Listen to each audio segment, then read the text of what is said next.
शिक्षा की ज्योत जलाने वाले ज्योतिबा फुले पटेल साहब, आरक्षण के जनक छत्रपति साहू जी कुर्मी महाराज, बाबा गुरु घासीदास जी को सतनाम आंदोलन में सहयोग करने वाले रामराय जी, वीर नारायण सिंह जी, जल जंगल जमीन के लिए लड़ने वाले क्रांतिकारी बिरसा मुंडा जी, स्वच्छ भारत के जनक संत गाडगे बाबा, भारतीय संविधान के रचयिता हम सबके मुक्तिदाता बाबा साहब डॉक्टर भीमराव अम्बेडकर जी और बहुजन समाज में राजनीतिक चेतना पैदा करने वाले माननीय कांशीराम साहब को श्रद्धा सुमन अर्पित करते हुए सूर्यवंशी महासभा छत्तीसगढ़ के द्वारा आयोजित संत शिरोमणि संत रैदास जी के जन्मदिन के अवसर पर उपस्थित आप सभी आदरणीय वरिष्ठगण, भाइयों, माताओं, बहनों,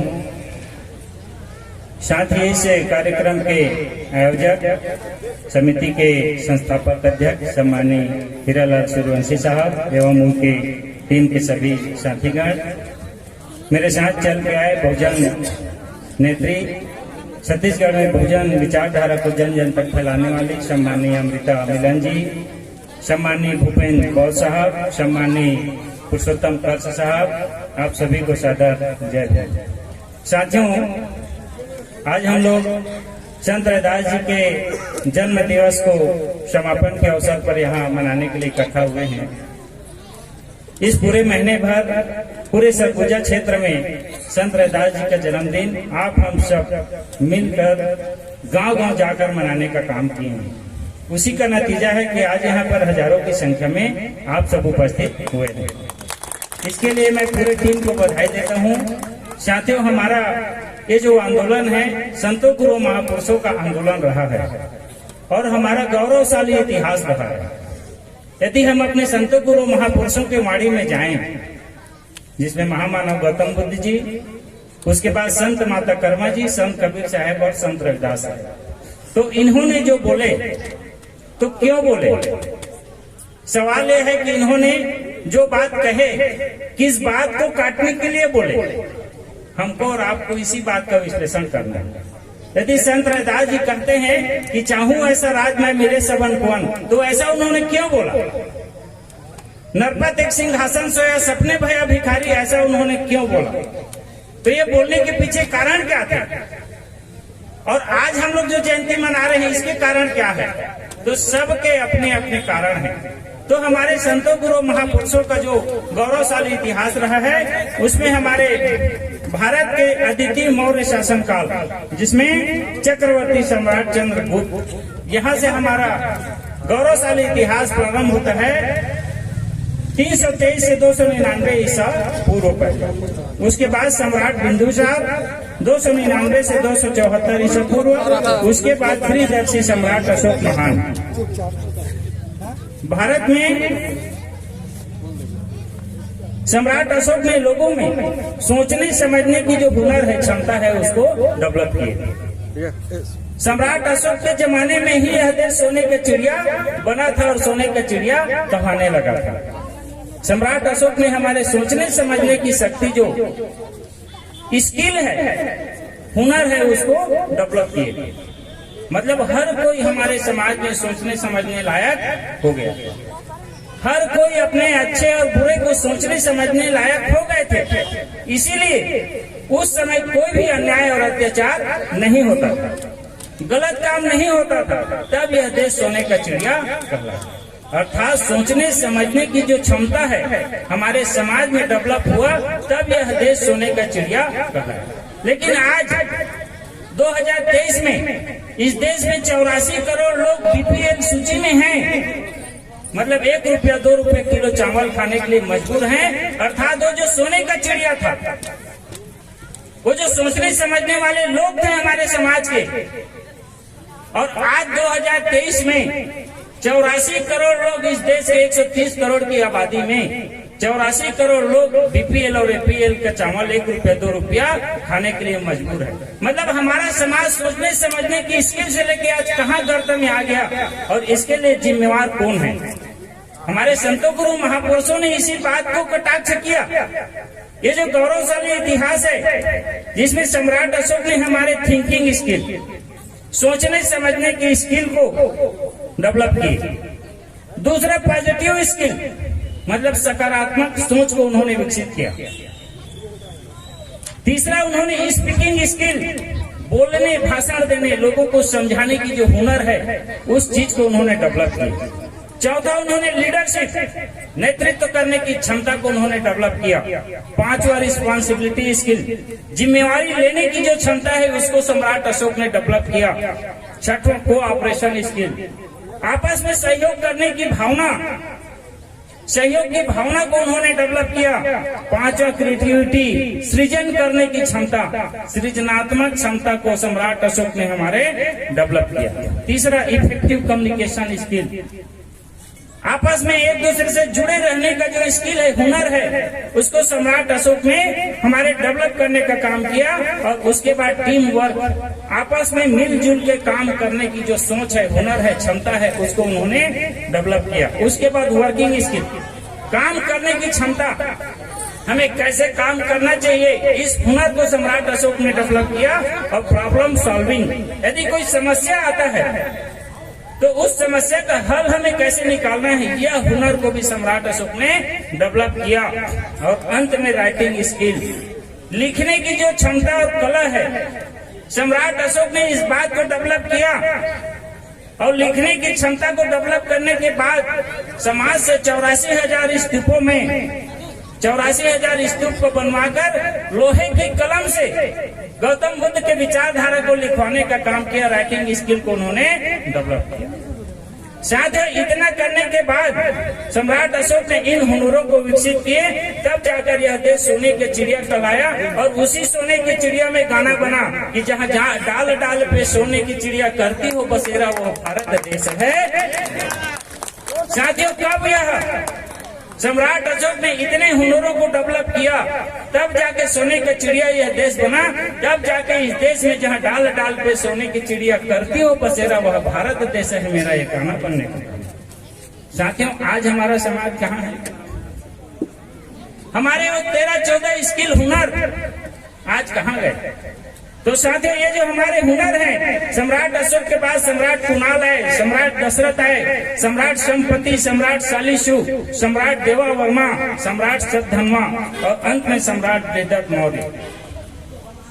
बृहद्रथ मौर्य 10वें राजा, हमारे 10वें राजा, अखंड भारत के 10वें अद्वितीय राजाओं में से बृहद्रथ। सम्राट अशोक की हत्या सम्राट बृहद्रथ मौर्य की हत्या पुष्पमित्र शुंग ने कर दिया। आप सबको पता है कि ब्राह्मण सेनापति पुष्पमित्र शुंग ने बृहद्रथ की हत्या कर दिया।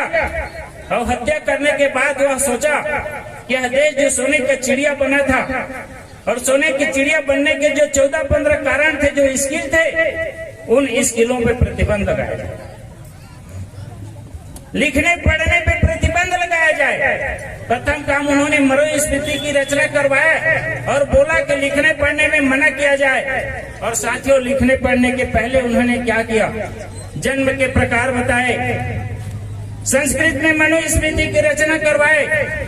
जब इस देश में अंग्रेज आए, अंग्रेज लोग सोचे कि इस देश के बहुसंख्यक समाज को अल्पसंख्यक समाज गुलाम कैसे बना लिया। तब उन्होंने देखा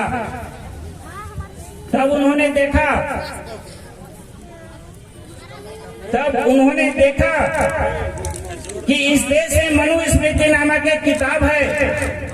उस किताब को अंग्रेज समझना चाहे, लेकिन वह किताब संस्कृत में था। अंग्रेज संस्कृत जानते नहीं थे, अंग्रेज हिंदी जानते नहीं थे।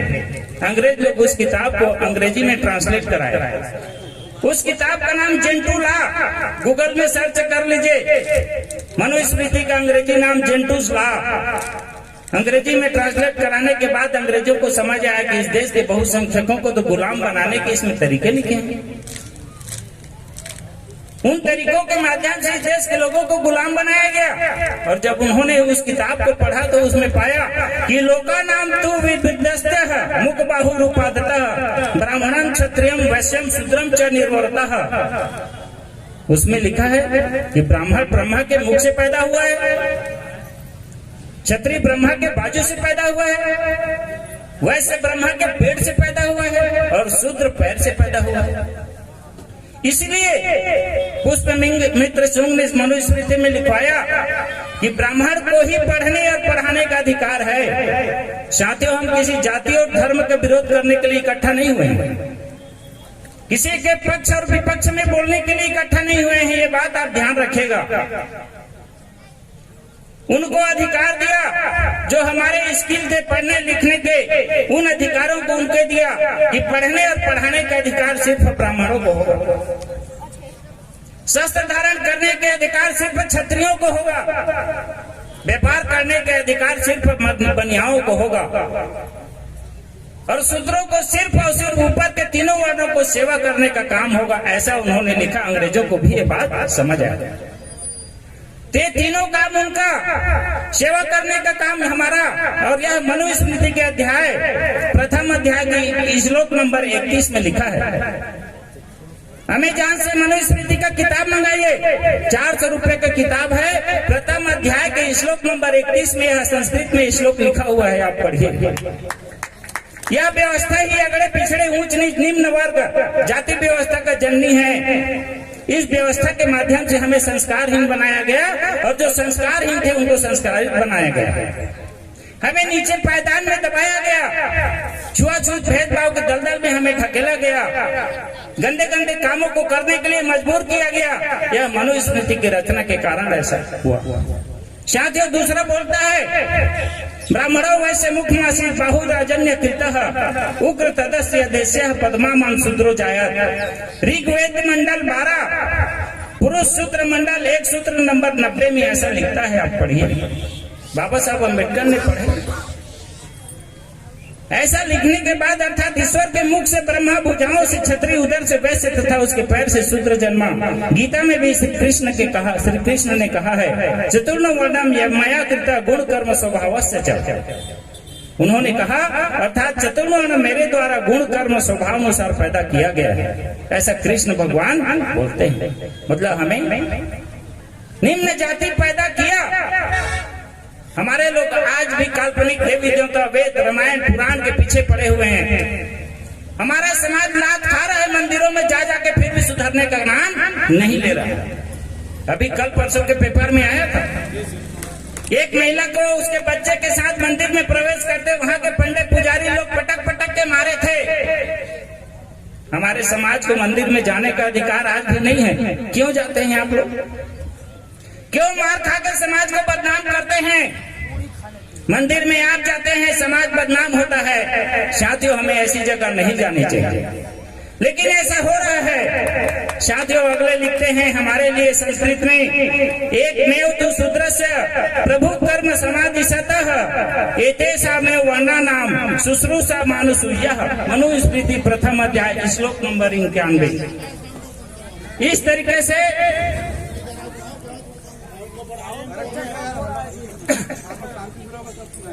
तरीके से इन्होंने हमारे शिक्षा पे प्रतिबंध लगाया। साथियों, मैं उसी में आ रहा हूँ। संत रैदास जी ने क्यों बोला, संत कबीर साहब क्यों बोले, ये बोलने के पीछे कारण है। साथियों, हमारे शिक्षा पे प्रतिबंध, हमारे शस्त्र संपत्ति संगठन और सत्ता बनाने आने में प्रतिबंध लगा दिया।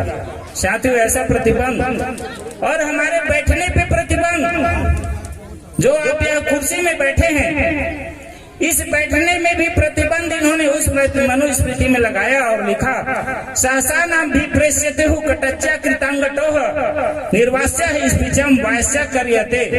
अर्थात जो नीच वर्ण के लोग, आप और हम जो शूद्र, यदि उच्च वर्ग के बराबर के आसन में बैठोगे तो आपके पिछवाड़े को काट के फेंक दिया जाएगा। हमें बैठने का भी अधिकार नहीं दिया। ऐसे अधिकार नहीं देने के बाद आज हम यहाँ पर बैठे हैं बाबा साहब डॉक्टर भीमराव अंबेडकर के बदौलत।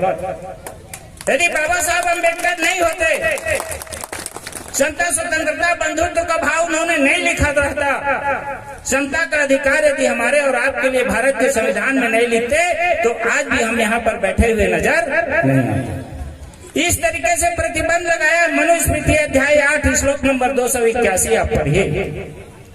साथियों, जब हमें पढ़ने का अधिकार नहीं, जब हमें शस्त्र धारण करने का अधिकार नहीं, जब हमें व्यापार करने का अधिकार नहीं, जब हमें किसी भी प्रकार का अधिकार नहीं, तो हमारा समाज गुलाम और मजबूर होगा नहीं होगा। तो इस तरीके से, और उन्होंने महिलाओं के लिए भी प्रतिबंध लगाया। मनुस्मृति में लिखा, नस्ति स्त्रीणानाम क्रिया मैत्री रीति धर्मे व्यस्थितः निरिद्रय हरस्मान्यम स्त्रिया मंडूकृतः स्थितः।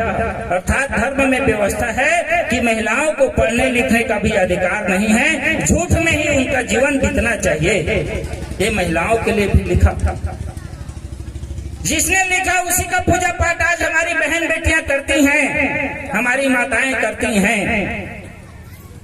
उन्हीं के व्यवस्था के तीज त्योहार को हमारी बहन बेटियां मनाती हैं। सुधरने का नाम हमारे समाज में नहीं हो रहा है। साथियों, धर्म शास्त्र व्यवस्था के अनुसार इस तरीके से बात किया गया है। साथियों, बृहदत्त की हत्या के बाद पुष्पमित्र ने से शुंग ने हमारे बुद्धि बल, हमारे मनोबल, हमारे जन बल, हमारे बाहुबल और हमारे धन बल पे प्रतिबंध लगाया। खाने पीने, पहनने, रहने, बसने सब में प्रतिबंध लगाया। सत्यनि पीहि सुग्रेण न कार्यो धन संचय। साथियों, धन संचय में भी प्रतिबंध लगाया। हमें धन संचय करने का भी अधिकार नहीं दिया। इस तरीके से मनुस्मृति 10वां अध्याय श्लोक नंबर 121 में लिखा, हमारे लोगों को पढ़ना चाहिए। इसके बाद संत रैदास जी का उदय होता है। देखिए फिर क्या होता है। संत रैदास जी आते हैं, संत कबीर साहब आते हैं। साथियों, संत रैदास जी का जन्म 1460 ईस्वी के आसपास लगभग बनारस के पास मढ़ुआडी नामक गांव में होता है। उनके पत्नी का नाम माता लोना देवी तथा उनके मंत्र दुहाई लोना माई की छू आज भी उत्तर भारत के घरों में नजर आता है। मतलब उनकी जो माता है, उनकी पत्नी लोना देवी, उनके नाम से एक मंत्र चलता है। यदि बच्चा रोता है तो उत्तर भारत में बोला जाता है माई की छू, मतलब माई लोना माई की छू, यह बच्चा जो रो रहा है वो ठीक हो जाएगा। इतना कहते ही उत्तर भारत में बच्चे रोना धोना बंद कर देते। ऐसे शक्तिशाली उनकी पत्नी हमारी माता जी, जैसे माता यशोदा ने भगवान गौतम बुद्ध का साथ दिया, माता लोई ने संत कबीर का साथ दिया, माता रवामाई ने बाबा साहब डॉक्टर अम्बेडकर का साथ दिया, उसी प्रकार माता लोना देवी ने संत रैदास जी का साथ दिया। उनके एक पुत्र भी थे जिनका नाम विजय दास था। साथियों, होश संभालते ही संत रैदास जी को इस समाज के अत्याचार का सामना करना पड़ा।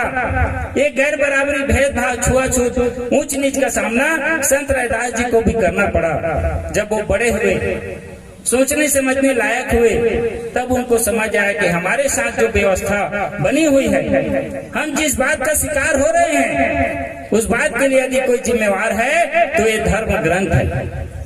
इस देश में लिखे हुए जो पाखंड के ग्रंथ हैं, वो जिम्मेवार है जिसके वजह से हम ऊंच नीच गैर बराबरी के व्यवहार को झेल रहे हैं। आज धर्म में नैतिकता, प्यार, प्रेम, भाईचारा के नाम पे जो कुछ मिलता है, हमारे संतों गुरु महापुरुषों के संघर्ष के कारण मिलता है। इनके धर्म में प्रेम, भाईचारा, बंधुता कहीं नहीं मिलेगा, लेकिन हमारे संतों गुरु महापुरुषों ने जो संघर्ष किया, उसके बदौलत आज इस देश में भाईचारा है, समता, स्वतंत्रता, बंधुत्व और भाईचारा है। साथियों, संत रैदास जी ने सबसे पहले क्या बोला, आप समझिए। सबसे पहले उन्होंने किसका खंडन किया? संत रैदास जी कहते हैं, अब विप्र प्रधान ही करे दंडौती, तोरे नाम शरणाई रैदास।